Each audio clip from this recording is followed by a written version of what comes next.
ओम शांति। हाँ जी, सभी को अव्यक्त मुरली क्लब में स्वागत है। आज हम रीमा बहन से मुरली सुनेंगे। सेकेंड पार्ट 2/2/1977 के। Om Shanti. Good morning. Avyakt Murli club में सभी का स्वागत है। आज की अव्यक्त वाणी का शीर्षक है सदा अलंकारी स्वरूप में स्थित रहने वाला ही स्वयं का तथा बाप का साक्षात्कार करा सकता है। इस अव्यक्त वाणी का सेकेंड पार्ट सुनेंगे। दिनांक 2 फरवरी 1977 की है।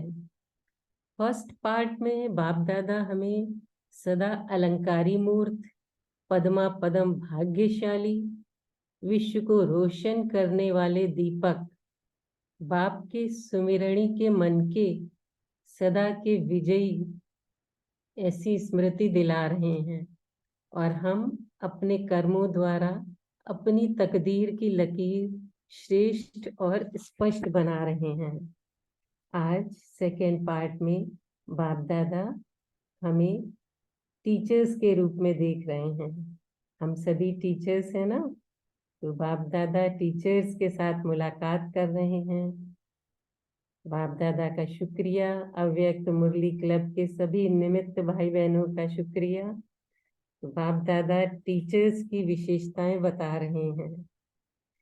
वो तो सत बाप है, सत शिक्षक है और सतगुरु है हमारा, तो हमें भी आप समान बनाते हैं ना। तो टीचर्स अर्थात बाप समान, सदा विजयी, सदा तिलकधारी, सदा सौभाग्यवती, सदा सुहागवती। टीचर्स अर्थात एक बाप ही संसार है, क्योंकि टीचर्स का स्थान बाप दादा के दिल तख्त पर है। और बाप दादा इस मुरली के माध्यम से हमें विशेष अटेंशन दिला रहे हैं कि कभी भी किसी आत्मा के किसी विशेष प्रभाव के कारण प्रभावित होना ये महान भूल है, ये बड़े से बड़ा फ्लॉ है। हमें फ्लॉलेस बनना है ना, वेदाग हीरा बनना है। तो हम सभी आत्मिक स्थिति में स्थित हो एकाग्रता से बाप दादा के महावाक्य सुनते हैं। ओम शांति। टीचर्स के साथ बाप दादा को विशेष खुशी होती है। क्यों जानते हो? हम सभी से बाप दादा पूछ रहे हैं। आप समान शिक्षक होना, जैसे बाप विश्व का शिक्षक सेवक है, वैसे टीचर भी शिक्षक और सेवक हैं। तो समानता वालों को देखकर खुशी होती है। शिक्षक की स्थिति में तो समान हो, बिना सेवा के और कोई बात आकर्षित ना करे, दिन रात सेवा में लगी रहो। अगर सेवा से फ्री खाली रहेंगे तो फिर और बातें भी आ जाएंगी। खाली घर में ही बिच्छू टिंडन आते हैं। खाली घर हो या पुराना घर हो, तो यहाँ भी ऐसे होता है। बुद्धि या तो खाली होती है या तो पुराने संस्कारों वाली होती है। तो बाप दादा बता रहे हैं कि अगर हम खाली बैठेंगे, व्यर्थ के संकल्प आएंगे, फिर व्यर्थ के संकल्प होते होते व्यर्थ का जाल बन जाता है, फिर निकलना बड़ा मुश्किल होता है। तो उससे हमारी शक्ति भी जाती है, समय भी व्यर्थ जाता है और हमारी स्थिति भी नीचे होने लगती है। इसी तरह अगर खाली घर हो तो उसमें भी क्या होगा कि बहुत सारे बिच्छू टिंडन, बाबा कह रहे हैं ना कि ये पैदा हो जाते हैं, बहुत सारी कीड़े मकोड़े, और फिर ढंग से सफाई करनी पड़ती है। तो इसीलिए बाबा कह रहे हैं कि व्यर्थ संकल्प रूपी बिच्छू टिंडन पैदा हो जाते हैं। टीचर अर्थात सदा बिजी, व्यस्त रहने वाली, कभी फुर्सत में रहने वाली नहीं। क्योंकि आजकल भी क्या व्यर्थ संकल्प आते हैं, तो कितना बीमारियां, जो मानसिक बीमारियां बढ़ रही हैं, उन सभी का कारण व्यर्थ में बैठे बैठे सोचना। तो संकल्प बोल कर्म से भी फ्री रहने वाली नहीं। बाबा ने ब्राह्मण जीवन की दिनचर्या दी है, बताई है कि जिनके मुआफिक कर्म करते रहो, सदा बुद्धि बाबा में लगी रहे। तो टीचर का अर्थ ही बाप समान अथवा बाप के समीप विजयी माला के मन के। टीचर का यही लक्ष्य है ना, विजयी माला के मन के बनना। टीचर अर्थात कभी हार कभी जीत में आने वाले नहीं, लेकिन सदा विजयी। तो हम सभी चेक करें, क्या हर परिस्थिति, कोई भी स्थिति आती है, कोई भी बात आती है, तो क्या हम उस बात को अपने योग की शक्ति से और बुद्धि से, ज्ञान के बल से, क्या हम सदा विजयी रहते हैं? टीचर अर्थात सदा तिलकधारी, सदा सौभाग्यवती और सुहागवती। तो सदा तिलकधारी अर्थात सदा आत्मिक ज्योति जगती रहे। सदा सौभाग्यवती अर्थात वर्षे के अधिकारी बाबा बना रहे हैं। वर्तमान में तो बाबा ने कितने खजाने दिए, और फिर भविष्य में भी हमें वर्षे के अधिकारी बना रहे हैं। तो सदा सौभाग्यवती, ज्ञान गुण शक्तियों का खजाना अभी हमें वर्तमान में दे रहे हैं, है ना। स्वराज्य अधिकारी बना रहे हैं। और सुहागवती, तो तिलक सौभाग्य की निशानी है ना, तो सदा सुहागवती अर्थात बाप को सदा साथी बनाने वाली, सुहागवती अर्थात तिलक वाली। टीचर का स्थान है दिल तख्त, स्थान छोड़ेंगे तो दूसरे ले लेंगे। टीचर का आसन बाप का दिल तख्त है। बाप दादा टीचर्स को कहाँ बिठाते हैं? अपने दिल तख्त पे। आसन छोड़ दिया तो त्याग तपस्या खत्म।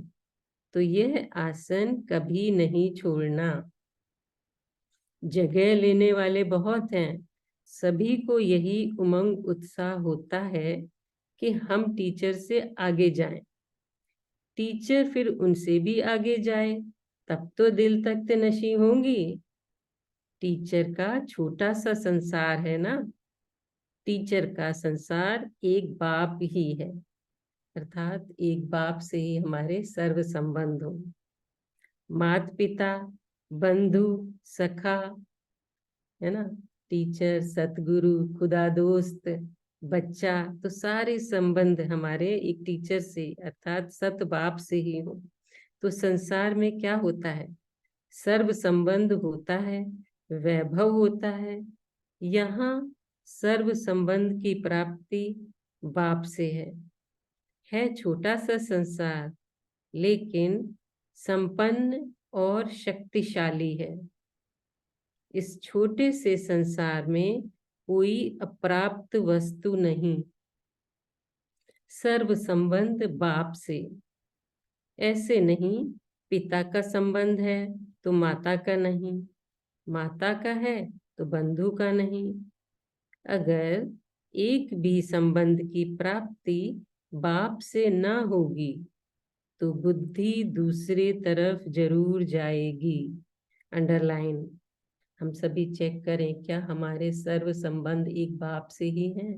क्या कोई भी बात होती है हम पहले बाप से ही शेयर करते हैं, उसको खुदा दोस्त के रूप में उससे शेयर करते हैं, उससे गाइडेंस लेते हैं, या फिर हम मनुष्यों की तरफ देखते हैं?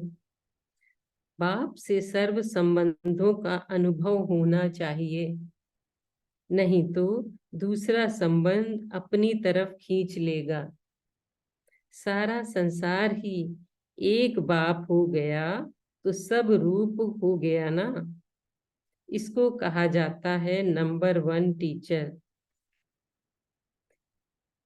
फ्लॉलेस टीचर अर्थात बेदाग, योग्य टीचर और नामी ग्रामी टीचर। जैसे कोई भी बड़ी से बड़ी वस्तु खरीदें और उसमें अगर फ्लॉ होता है जरा सा भी, तो क्या होता है? उसका रेट बिल्कुल ही कम हो जाता है। तो अगर किसी भी आत्मा को आधार बनाया या उसकी विशेषता से आकर्षित हुए तो बाबा कहते हैं ये तो बड़े से बड़ा फ्लॉ है। तो बाप तो सदा ऊंची नजर से देखते हैं। अगर बाप कमी को देखे तो सदा के लिए उस कमी को अंडरलाइन लग जाती है। बाप भाग्य विधाता है ना, इसलिए बाप सदा श्रेष्ठ नजर से देखते हैं। तो बाबा हमें सदा हमारी कमी कमजोरियों को नहीं देखते कभी भी, वो हमेशा सदा हमारी जो विशेषताएं हैं उन्हीं को देखते हैं। विशेषता के आगे कमजोरी आप ही मन को खाती है। हमें पता होता है अगर सामने वाला किसी कमजोरी, लेकिन हम उसकी बढ़ाई कर देते हैं तो उसको स्वयं ही रियलाइज होता है कि हाँ हमारी ये गलती हुई है ना। जैसे दादी प्रकाश मणि जी के कितना संगठन में कितने सारे एग्जाम्पल हैं। तो श्रेष्ठ बातें सुनने से कमजोरी स्पष्ट हो ही जाती है। इसलिए बाप सदैव श्रेष्ठता का वर्णन करते हैं जिससे कमजोरी स्वतः ही दिखाई दे। अगर कमजोरी को देखें तो लंबी चौड़ी वेद शास्त्रों की खानियां बन जाए, है ना। फिर अगर पूछा जाए डायरेक्ट ऐसे क्यों किया तुमने, ऐसा क्यों हुआ, तो एक के बाद एक निकलते हैं, फिर वो मन से भी दिल शिकस्त होने लगते हैं ना। तो इसलिए बाबा हमेशा श्रेष्ठता ही देते हैं क्योंकि वो भाग्य विधाता है ना और श्रेष्ठ नजर से देखते हैं। तो सभी टीचर्स को विशेष एक बात का ध्यान रखना है, कभी भी किसी में भी रॉयल रूप में भी झुकाव ना हो।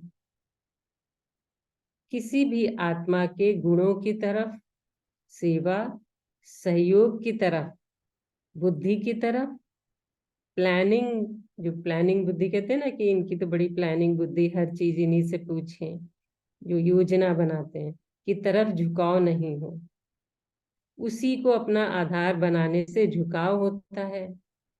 जब किसी आत्मा का आधार हो जाता है तो बाप का आधार स्वतः ही निकल जाता है। अंडरलाइन। और अब आगे चलकर अल्पकाल का आधार हिल जाता है तो भटक जाते हैं। इसलिए कभी भी किसी आत्मा के किसी विशेष प्रभाव के कारण प्रभावित होना यह महान भूल है। भूल नहीं, महान भूल है। इसमें खुश ना हो जाना कि सर्विस वृद्धि को पा रही है, यह अल्पकाल का जलवा होता है। फाउंडेशन हिला तो सर्विस हिली। इसलिए कभी भी कोई आत्मा को आधार ना बनाओ, किसी भी आत्मा को आधार ना बनाओ। ऐसे नहीं कि इसके कारण सर्विस वृद्धि को नहीं पाएगी, उन्नति नहीं होगी। यह कारण नहीं, कालापन है। अंडरलाइन। जो स्वच्छ आत्मा को काला कर देता है यह बड़े से बड़ा दाग है। तो सफेद पेपर पे जरा सा भी पॉइंट ब्लैक से रख दो तो वही नजर आता है। तो बाबा क्या कह रहे हैं, ये बड़े से बड़ा दाग है, ये महान भूल है। किसी आत्मा को आधार बनाना ये बड़े ते बड़ा फ्लॉ है। तो फ्लॉलेस नहीं बन सकेंगे। बाकी मेहनत बहुत करती हो, मेहनत की बाप दादा मुबारक देते हैं।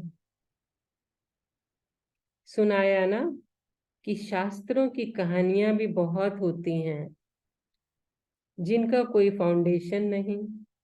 इसलिए पहले सुनाया कि टीचर अर्थात सदा सेवा में बिजी, संकल्प में भी बाप के साथ बिजी रहो तो किसी आत्मा में बिजी नहीं होंगे। जो बिजी होता है वह कहाँ झुकेगा नहीं। फ्री होने के बाद ही मनोरंजन के साधन, स्नेह सहयोग की तरफ झुकाव होता है। जो बिजी होगा उनको इन बातों के लिए फुर्सत ही नहीं। बाप दादा टीचर्स को देख खुश होते हैं।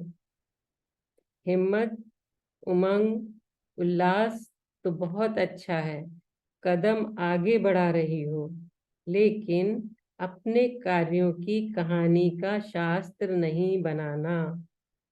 कहानी का शास्त्र कैसे बनाते हैं हम सब? गाना गाते हैं ना कि मेरे इतने सेंटर हैं, इतने जिज्ञासु हैं, इतनों को मैंने कोर्स कराया, मैं ही करता हूँ, ये अभिमान। तो बाबा कह रहे ये कहानी का शास्त्र नहीं बनाना।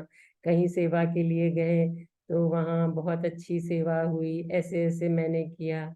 जैसे मम्मा से एक बार पूछा था ना कि कैसी रही मम्मा सेवा, तो मम्मा ने बिल्कुल बस फुल स्टॉप, बहुत अच्छी, कोई वर्णन नहीं। तो इसलिए कहानी का शास्त्र नहीं बनाना, कर्म की रेखा से श्रेष्ठ तकदीर बनानी है। ऐसी कहानी नहीं बनाना जिसका जन्म भी उल्टा तो कहानी भी उल्टी। स्टूडेंट को पढ़ाना भी खुद को पढ़ाना है।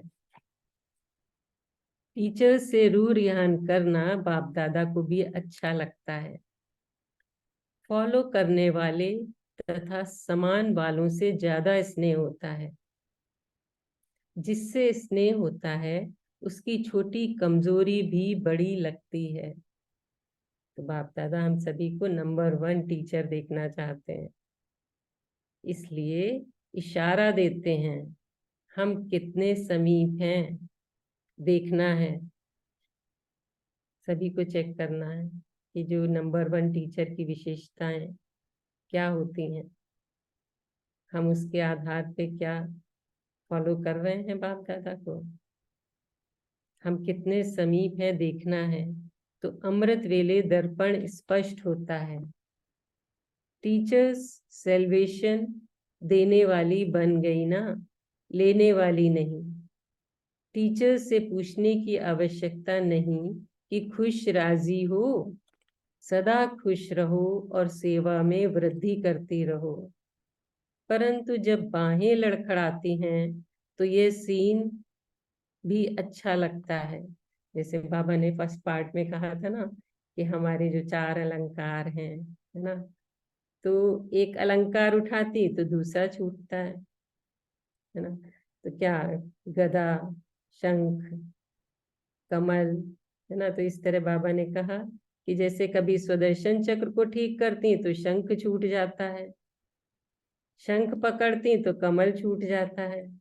अर्थात जो 4 सब्जेक्ट ज्ञान, योग, धारणा, सेवा, कभी ज्ञान सुनाने लग जाते हैं तो धारणा नहीं, वो स्वरूप, वो रूहानियत नहीं आती। योग करते हैं तो ज्ञान नहीं सुनाते हैं। तो इसलिए बाबा कह रहे हैं कि कभी एक अलंकार रहता है तो दूसरा छूटता है ना। तो अब टीचर्स को शास्त्रों की कथा बंद करनी है। हर संकल्प, हर सेकंड में तकदीर बनाओ। कोई कथा सुनने वाली, सुनाने वाली और बनाने वाली भी होती है। जैसे व्यास की कमाल है। व्यास की क्या कमाल है? महाभारत लिखने वाले ऋषि, कितनी कहानियां लिखी उन्होंने। वैसे यहाँ भी कमाल करते हैं। जन्म देते, पालना करते, परंतु विनाश नहीं कर पाते। ऐसी व्यर्थ की बातें, व्यर्थ के जाल में फंसते हैं। व्यर्थ संकल्प चलते हैं तो उनको खत्म नहीं कर पाते। तो फिर पश्चाताप करते हैं और कहते हैं मदद करो। अच्छा, ऐसे सदा आप समान शिक्षक बनाने वाले, विजयी माला के मन के बनाने वाले, सदा तिलकधारी, सदा सौभाग्यवती, सुहागवती, नंबर 1 टीचर बनाने वाले बाप दादा को हम बच्चों की नमस्ते, शुक्रिया बाबा, शुक्रिया। अभी हम 1 मिनट बाप दादा की याद में बैठते हैं, फिर मनन चिंतन शेयर करते हैं।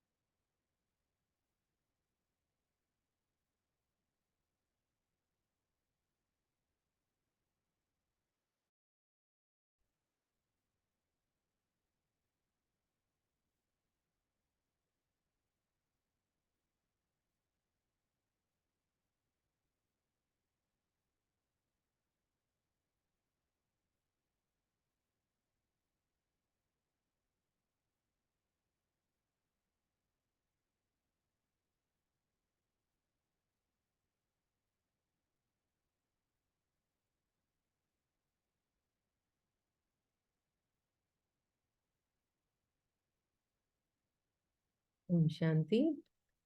अभी हम एक एक करके अपने पॉइंट शेयर करेंगे। ओम शांति। जी। बाबा ने कहा, अगर एक भी संबंध की प्राप्ति बाप से न होगी तो बुद्धि दूसरी तरफ जरूर जाएगी। बाप से सर्व संबंधों का अनुभव होना चाहिए, नहीं तो दूसरा संबंध अपनी तरफ खींच लेगा। सारा संसार ही एक बाप हो गया तो सब रूप हो गया ना। इसको कहा जाता है नंबर 1 टीचर। ओम शांति। ओम शांति। ओम शांति। गुड मॉर्निंग सभी परिवार को।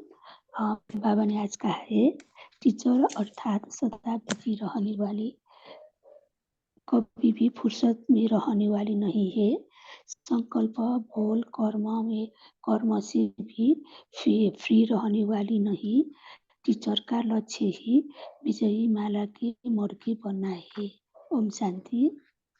ओम शांति। हाँ जी, बहुत अच्छा। बाबा ने कहा ना कि हम सभी टीचर्स हैं, हम सभी को बाबा ने टीचर्स बना दिया। हम सभी शेयर करते हैं अपने अपने पॉइंट। देखो, मुख खोलते हैं तो बाबा ही तो शक्ति दे रहा है ना। तो नंबर 1 टीचर की क्या विशेषताएं बाबा बताते हैं? ओम शांति। जी। ओम शांति। गुड मॉर्निंग सभी को।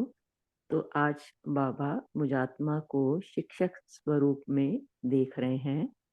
तो नंबर 1 टीचर के रूप में मुझे देख रहे हैं कि मैं आत्मा सदा श्रेष्ठ संकल्पों से भरपूर होकर सदा बिजी, यानी बुद्धि सदा बाबा में लगी रहे, सदा विजयी रहूं, और कुछ भी मुश्किल आए तो सबसे पहले मैं बाबा की गाइडेंस लूं, सर्व संबंध बाप से रखूं और सर्व प्राप्तियां बाबा से ही प्राप्त हों। और जिस तरह बाबा मेरी विशेषता देखते हैं, मैं भी दूसरों की सिर्फ विशेषता देखूं, गुण देखूं। हिम्मत से उमंग उल्लास से भरपूर रहूं। ओम शांति। शांति। बहुत अच्छा। और भाई बहन शेयर कर सकते हैं, आप अपने हैंड रेज कर सकते हैं। बाबा ने और क्या विशेषताएं बताई हैं नंबर 1 टीचर होने के लिए? बाबा कहते हैं ना, टीचर के ऊपर विशाल जिम्मेवारी है।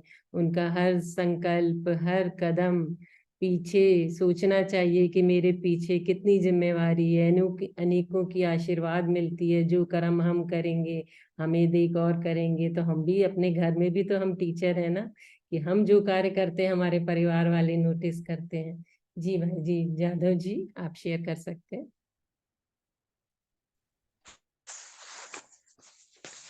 ओम शांति। टीचर का संसार एक बाप ही है। माता पिता बंधु सखा सब बाप को ही देखना है हमने, उसी में सब संबंध बाप से ही लगाने हैं। तो संसार में क्या होता है? सर्व संबंध होता है, वैभव होता है। यहाँ सर्व संबंध की प्राप्ति बाप से होती है। हाई छोटा सा संसार लेकिन संपन्न और शक्तिशाली है। इस छोटे से संसार में कोई अप्राप्त वस्तु नहीं। सर्व संबंध बाप से। ऐसा नहीं पिता का संबंध है तो माता का नहीं, माता का है तो बंधु का नहीं। अगर एक भी संबंध की प्राप्ति बाप से न होगी तो बुद्धि दूसरी तरफ जाएगी। बाप से सर्व संबंधों का अनुभव होना चाहिए, नहीं तो दूसरा संबंध अपनी तरफ खींच लेगा। तो सारा संसार ही एक बाप हो गया करना है। इसको ही कहा जाता है नंबर 1 टीचर। ओम शांति। शांति। बहुत अच्छा। हाँ सोनिया सिस्टर, आप शेयर कर सकते हैं, अनम्यूट है आपका। हाँ जी, ओम शांति। बाबा ने कहा टीचर्स के बारे में बहुत सारी अच्छी अच्छी बातें बताई। टीचर्स अर्थात बात समान, टीचर्स अर्थात सदा विजयी, सदा तिलकधारी, सदा सौभाग्यवती, सदा सुभागवती। माना सुहाग की निशानी तिलक है, तो बाप के सदा साथी बनने वाली तो सुहागवती है। माना बाप साजन जो है, साजन के रूप में है, तो सदा उसकी स्मृति का तिलक लगा हुआ है। तो वैसे भी तो सदा तिलक वाली हो गई। फिर टीचर्स हैं बाबा के दिल तख्त नशी। फिर बाबा ने कहा नंबर 1 टीचर जिसका बाप ही संसार है, सर्व संबंध उनके एक बाप से ही है। तो उसका छोटा सा संसार है लेकिन संपन्न और शक्तिशाली संसार है, जिसमें सर्व संबंध माता पिता बंधु सखा जो भी हैं सब बाप ही हैं, और बाबा के सदा दिल तख्त नशी हैं। तो लेकिन टीचर्स को बाबा ने बहुत सारे टाइटल दिए। टीचर्स फ्लॉलेस टीचर, माना बेदाग टीचर जिसमें कोई दाग नहीं, जैसे डायमंड चमकता है तो फ्लॉलेस डायमंड है, उसकी चमक चारों ओर जाती है, ऐसे टीचर फ्लॉलेस टीचर, योग्य टीचर, नामी ग्रामी टीचर। तो बाप उन्हें ऊंची नजर से देखते हैं। बाबा कहता है कि भाग्य विधाता है और सदा श्रेष्ठ नजर से देखते हैं, अगर उनकी कमजोरियों को नहीं देखते। और अगर बाबा ऊंची नजर से देखते हैं तो जैसे श्रेष्ठता को वर्णन करते हैं, तो उसके आगे जो भी कमजोरी होती है वो उनको स्वतः ही अपने आप में दिखाई देती है। फिर बाबा ने एक बात कही कि टीचर्स को एक विशेष बात का ध्यान रखना है, कभी भी किसी में भी रॉयल रूप से भी झुकाव नहीं होना चाहिए। माना किसी आत्मा के, जैसे स्टूडेंट होते हैं, मेरा जिज्ञासु है, इसके आत्मा के गुणों की तरफ, सहयोग की तरफ, बुद्धि की प्लानिंग की तरफ, बुद्धि की तरफ, या प्लानिंग बुद्धि होती है कोई, तो उसकी तरफ झुकाव नहीं होना चाहिए, क्योंकि टीचर सोचती है इससे मेरी सेवा बढ़ेगी, ये मेरा मतलब राइट हैंड है एक तरह से। तो किसी भी आधार, किसी आत्मा का आधार होगा तो बाबा का आधार निकल जाएगा, बाबा ने कहा। तो अल्पकाल का भी आधार हिला देता है, भटक जाते हैं, तो ये एक महान भूल है, बाबा ने कहा। तो इसलिए कभी भी किसी आत्मा को आधार न बनाओ, बाबा ने कहा। तो यही ये बाबा ने कहा कि इससे सेवा में से वृद्धि होती है। बाबा सोचते हैं ये इससे उन्नति होगी, टीचर सोचती है मेरे सेंटर की, लेकिन बाबा ने कहा ये कारण नहीं, ये कालापन है। सच आत्मा को काला कर देता है, बेदाग बना देता है, तो बड़े से बड़े दाग है ये। तो किसी आत्मा को अपना आधार नहीं बना है। और बाबा ने कहा फिर टीचर्स को सदा सेवा में बिजी रहना चाहिए। संकल्प में बाप के साथ बिजी रहो तो किसी आत्मा में बिजी नहीं होंगे, उसकी तरफ बुद्धि ही नहीं जाएगी, क्योंकि बाबा के साथ बिजी रहेंगे। और फ्री होने पर मनोरंजन के साधन, स्नेह, सहयोग की तरफ झुकाव होता है। तो इस तरह से बाबा ने टीचर्स को देखकर उमंग, उत्साह, उल्लास को बहुत हिम्मत, उमंग, उल्लास तो बहुत अच्छा है, बाबा ने कहा। तो टीचर्स जो है वो ऊंचे थे, ऊंची, श्रेष्ठ थे, श्रेष्ठ हैं। तो बाबा ने कहा कदम आगे बढ़ाती रहो। तो और लेकिन भी कुछ सुनाएंगे कोई? ठीक है जी, ओम शांति, शुक्रिया। हाँ, ओम शांति। बहन आप तो पूरी वाणी सुनाने लग पड़ी। चलिए नीलम जी आप बोलिए, बहुत अच्छा। हाँ, बाबा ने हम लोगों की कर्म रेखा से भी हमें तकदीर बनाने के लिए बताया कि हमें अपनी कर्मों की कहानी नहीं बनानी है, फिर जिसका जन्म भी उल्टा तो कहानी भी उल्टी। तो हमें स्टूडेंट्स को पढ़ाना भी अपने खुद को पढ़ाना है। ओम शांति।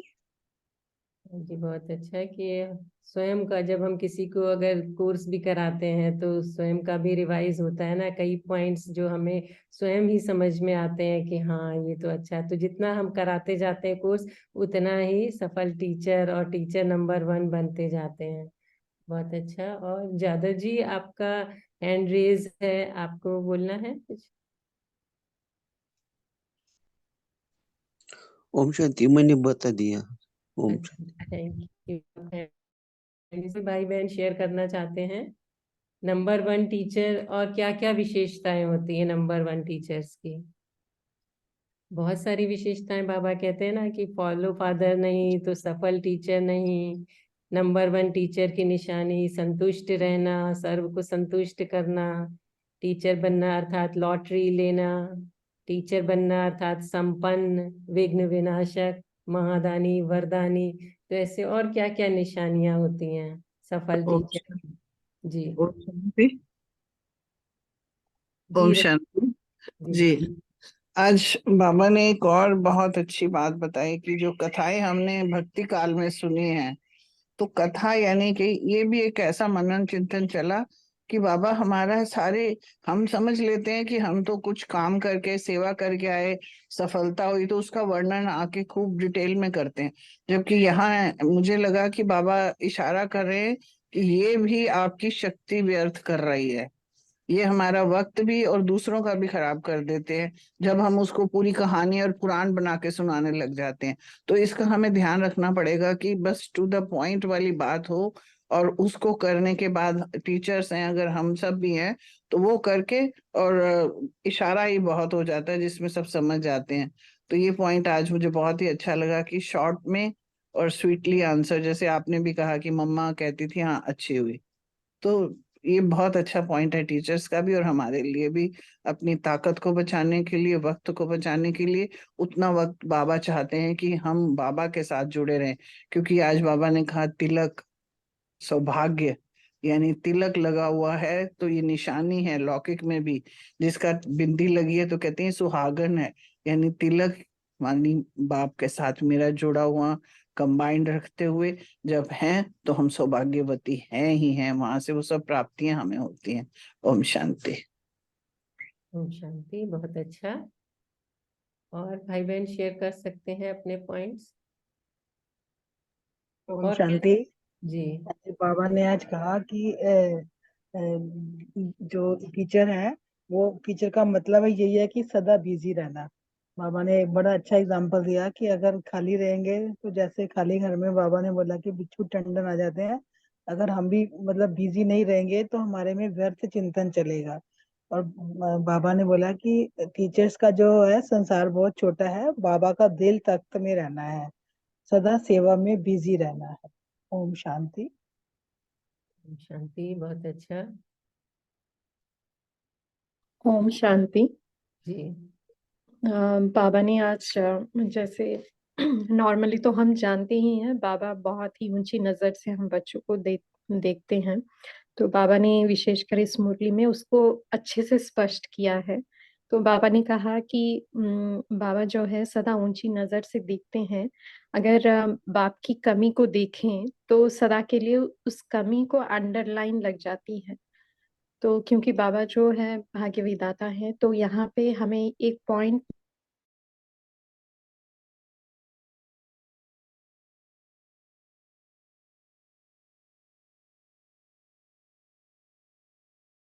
क्योंकि हम भी वही टाइटल्स लेते हैं जो बाबा के हैं। इसलिए हमें किसी आत्मा के प्रति, चाहे लौकिक में हो या चाहे अलौकिक में हो, किसी की कमी को देखना नहीं है, क्योंकि वो अंडरलाइन हो जाएंगी, क्योंकि हम भी मास्टर भाग्य विधाता हैं। और दूसरी बात बाबा ने कहा कि श्रेष्ठता के आगे जो है कमजोरी आप ही मन को खाती है। तो हमें भी अगर किसी की कमजोरी डायरेक्टली सुनानी नहीं है, मगर उसकी श्रेष्ठ बातें अगर हम सुनाएंगे तो जो भी कमी कमजोरी है उस आत्मा को अपने आप वो दिख जाएगा।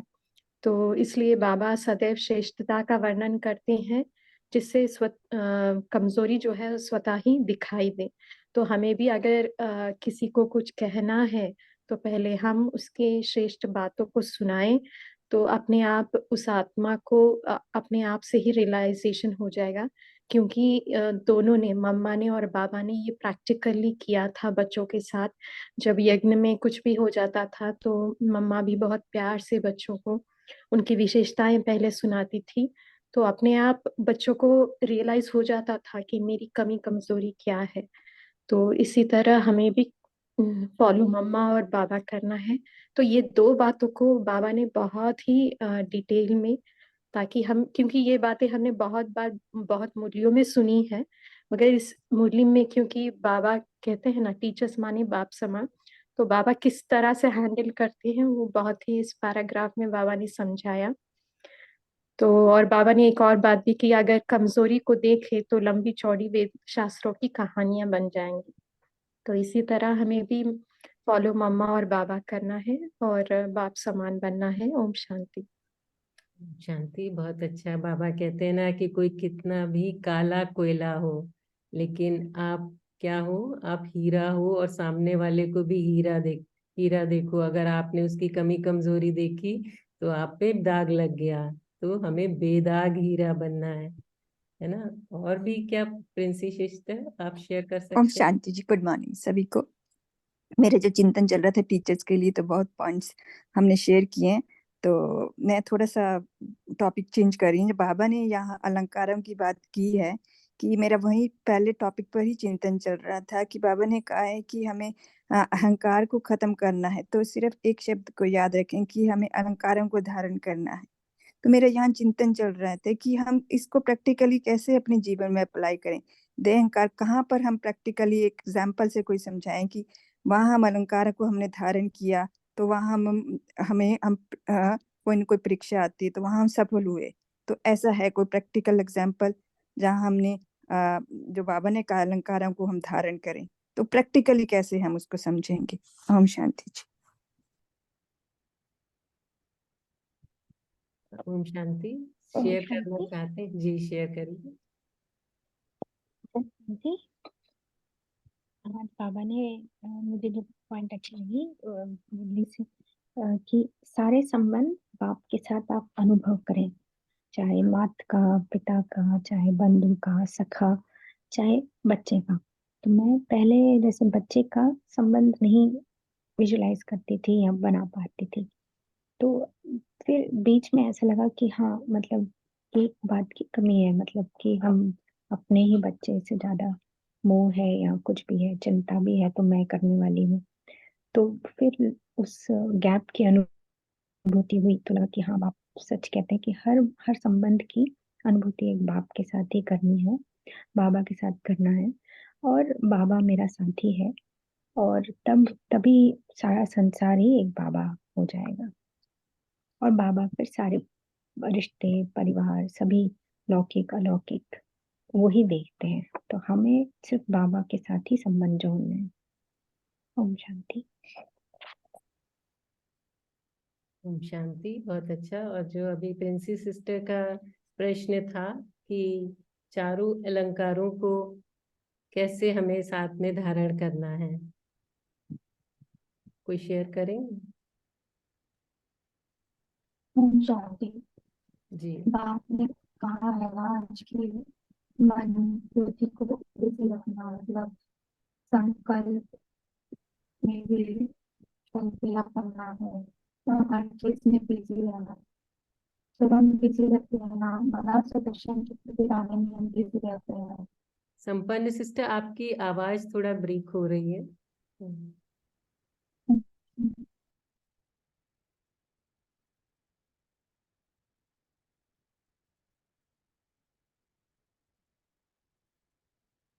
बोलिए संपन्न सिस्टर, बोलिए।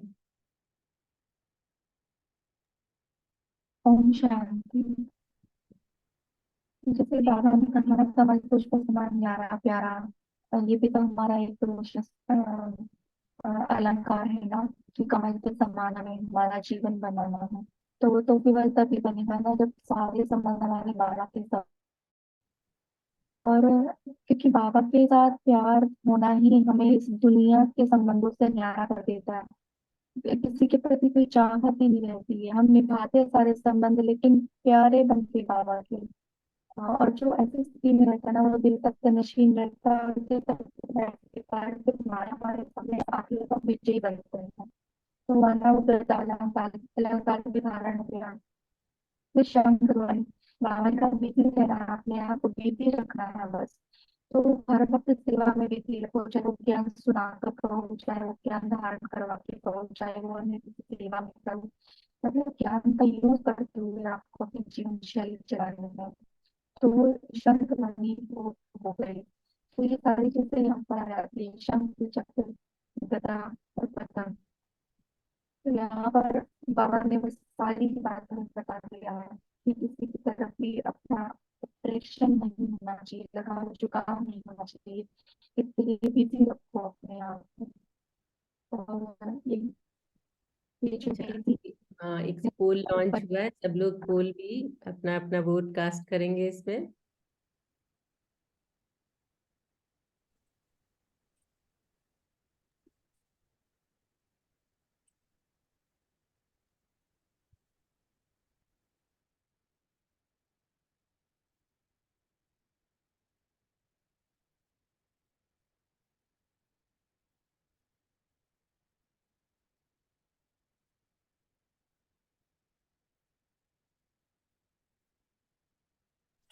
ओम शांति जी। जी। तो मेरा पॉइंट था शेयर, मैंने क्वेश्चन पूछा था, मैं एक बहन से शेयर करी थी, इसका उत्तर पूछ रही थी, इसका मतलब क्या है, हम कैसे अलंकारों को हम धारण, इसमें बाबा क्या समझाने दे रहे हैं मतलब तो समझ में आ रहा है, अहंकारी नहीं बनना, अलंकार को धारण करना है। तो ऐसे चिंतन चला, क्योंकि मैं संडे की जैसे मैं मुरली सुन के सेंटर से वापस आ रही थी, पता नहीं दिमाग में ऐसा आया कि बाबा ने देह अहंकार को मिटाने के लिए कोई बात कही है, एक वर्ड नहीं मुझे याद आ रहा, लेकिन जैसे ही मैंने वक्त मुरली में तो मुरली ही बाबा ने अलंकार के बारे में चलाई, तो बड़ा ही मुझे खुशी हुई कि बाबा ने कैसे मेरे मेरे उत्तर में, जैसे मैं चिंतन करी थी मुझे उत्तर नहीं मिल रहा था, मुरली बाबा ने वो चला दी, तो इसका चिंतन चल रहा था कि कैसे अलंकारी बने। तो इसका मतलब जो मैं समझी, जो मेरे चिंतन बहन के साथ चला, उसने यही शेयर किया कि इसका मतलब यह है कि हम अपनी शक्तियों को धारण करें। तो अपनी एग्जाम्पल प्रैक्टिकली बता रही थी कि उसके घर में अशुद्ध भोजन बनता है, लेकिन वो बीके है, तो उससे कैसे अब उस सिचुएशन को टैकल करना है, तो कितनी टॉलरेंस पावर चाहिए, तो वो ऊंचा भी नहीं बोल सकती, किसी को कुछ कह भी नहीं सकती, उससे वर्थ सिचुएशन हो जाएगी। तो हमें कहाँ किस समय कौन सी शक्ति की आवश्यकता चाहिए, वो है अलंकार बनना। इसी को बाबा ने महत्व दिया है कि शक्तियों को धारण करें, शक्ति को लड़खड़ानी नहीं चाहिए। वही यदि हमारी बाजू हैं, शक्ति हैं, वो लड़खड़ाएंगी तो अलंकार अपने आप गिर जाएंगे। तो ऐसा है हमारा चिंतन चला था। ओम शांति जी। ओम शांति। हाँ, हमें हमेशा निमित्त समझना चाहिए, जैसे घर में भी लौकिक में भी है तो ये बाबा के घर हैं, बाबा कहते हैं ना सारे सेंटर बाबा के हैं, तो बाबा ने हमें रखा है, तो हमेशा आत्मिक स्थिति में रह के बाबा को साथ रह के भोजन बनाए, घर के सारे कार्य करें, पॉजिटिव वाइब्रेशन शक्तियों को धारण करें, तो फिर ऑटोमेटिकली धीरे धीरे आत्माएं चेंज हो जाती हैं। तो अभी समय भी हो रहा है, तो हम जैसे कि आज का अब होमवर्क भी लेंगे। बाबा ने कहा ना कि आप टीचर हो तो टीचर बाप समान है। अभी जैसे हम लोग ये बाप समान भव का वरदान सारे दिन में कितनी बार किया, तो देखते हैं कि 10 बार या उससे अधिक तो बहुत कम ही भाई बहन शेयर कर रहे हैं। तो हम ये मतलब बाप दादा यही चाहते हैं कि हम सभी टीचर हैं तो दृढ़ता से हम 10 बार से अधिक इसका अभ्यास करें, और जब भी ट्रैफिक कंट्रोल हो या हर घंटे में अशरीरीपन का अभ्यास करें, क्योंकि अब अशरीरी जब हम होंगे तभी हम एकदम से समय के अनुसार जैसी परिस्थिति होगी अपने शरीर से डिटैच हो जाएंगे। तो हमें हर घंटे बाप समान भव का वरदान लेना है, और कल का जो सबका पोल हो तो वो 10 बार से अधिक हो, इसका हमें दृढ़ता से पालन करना है, तो हमें दृढ़ता ही सफलता दिलाएगी। ठीक है, तो ये अभ्यास करना है। और अभी हम 1 मिनट बस दादा को याद करते हैं, तभी आत्मिक स्थिति में स्थित हो जाए। मैं आत्मा चमकता सितारा अपने आत्मिक स्वरूप में स्थित हूँ। ज्ञान और योग के पंख द्वारा फरिश्ता स्वरूप धारण कर हम सभी उड़ चले वतन की ओर। बाप दादा शक्तिशाली स्वरूप में light house might house,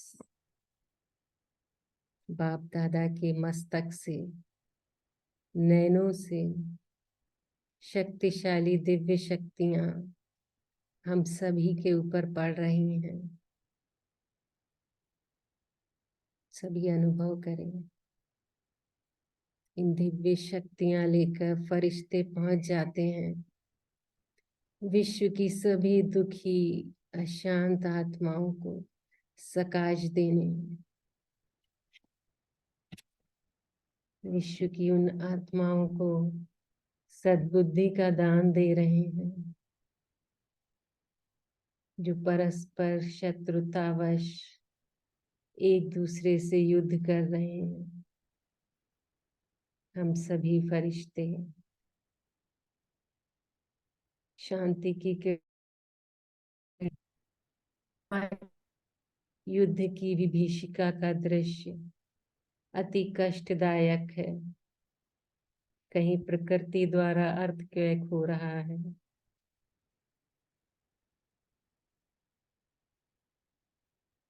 Shiv बाबा बोले, मीठे बच्चे, तुम मन मनाभव के मंत्र को यंत्र बना दो। जिससे सदा बाबा के साथ का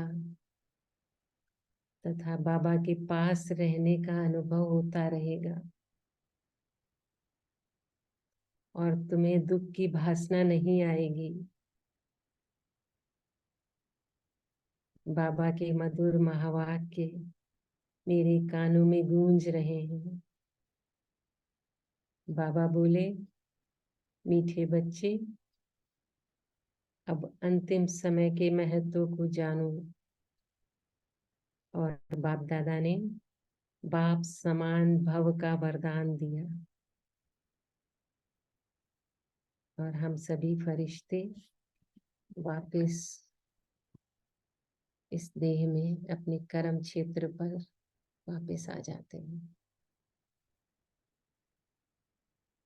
ओम शांति, ओम शांति, ओम शांति। शुक्रिया बाबा, शुक्रिया सभी भाई बहनों का। ओम शांति। शुक्रिया ओम मेरे शांति। ओम शुक्रिया शांति। बाबा। शुक्रिया, थैंक यू बाबा। ओम शांति। ओम शांति। थैंक यू रीमा बहन, धन्यवाद। ओम शांति, दीदी, शुक्रिया, थैंक यू गुड दीदी, मॉर्निंग। Thank you Baba.